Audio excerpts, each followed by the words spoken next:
ఈ వీడియో మీరు స్క్రోల్ చేస్తే చాలా మిస్ అయిపోతారు. ఎందుకంటే ఈ వీడియోలో ఇప్పుడు మనం మోడర్న్ హిస్టరీ క్రోనాలజికల్ ఆర్డర్ లో డిస్కస్ చేయబోతున్నాం. అయితే 1757 లో ప్లాసీ యుద్ధం జరిగింది, 1764 లో బక్సార్ యుద్ధం జరిగింది, 1767 లో ఆంగ్లో మైసూర్ యుద్ధాలు స్టార్ట్ అయ్యాయి, 1775 లో ఆంగ్లో మరాఠా యుద్ధాలు స్టార్ట్ అయ్యాయి, 1857 లో సిపాయిల తిరుగుబాటు జరిగింది అండ్ 1885 లో ఐఎన్సీ యొక్క స్థాపన జరిగింది. ఎవరు చేశారు? ఐఎన్సీని ఎవరు స్థాపించారు?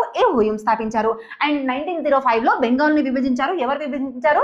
Lord Curzon. 1905 లో స్వదేశీ ఉద్యమం జరిగింది. 1906 లో ముస్లిం లీగ్ స్థాపన జరిగింది. 1907 లో సూరత్ లో చీలికలు వచ్చాయి. 1909 లో మింటే మార్లే సంస్కరణలు ప్రవేశపెట్టారు. 1909 లో ఢిల్లీని రాజధానిగా గుర్తించారన్నమాట. 1911 లో 1915 లో గాంధీజీ మన ఇండియాకు రావడం జరిగింది. గాంధీజీ వచ్చిన ఆ రోజునే ప్రవాస భారతీయ దినోత్సవంగా జరుపుకుంటారు. నెక్స్ట్ 1960 లో లక్నో ఒప్పందం జరిగింది. 1916 లో ఇంకా హోమ్ రూల్ ఉద్యమం జరిగింది. నెక్స్ట్ గాంధీ వచ్చిన తర్వాత చంపారన్ సత్యాగ్రహాన్ని స్టార్ట్ చేశారు. 1917 లో 1918 లో ఖేడా సత్యాగ్రహాన్ని స్టార్ట్ చేశారు. 1919 లో జలియన్ వాలాబాగ్ హత్యాకాండ జరిగింది అండ్ రౌలత్ యాక్ట్ కూడా అప్పుడే ప్రవేశపెట్టారన్నమాట.